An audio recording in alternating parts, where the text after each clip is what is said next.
Choose to rent. Advancing events through technology.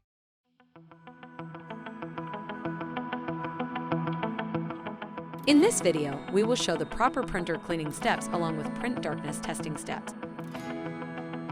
Unfasten the clips and remove the plate and roller from the printer. Wipe down the plate and roller with the provided alcohol wipe. Reinsert the plate and roller and refasten the clips. Open the printer's top and clean the thermal print head with the provided alcohol wipe.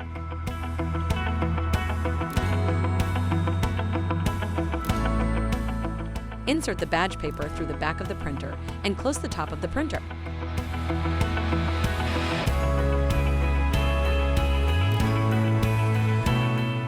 Press and hold the feed button until the status light flashes, once then twice to begin calibration.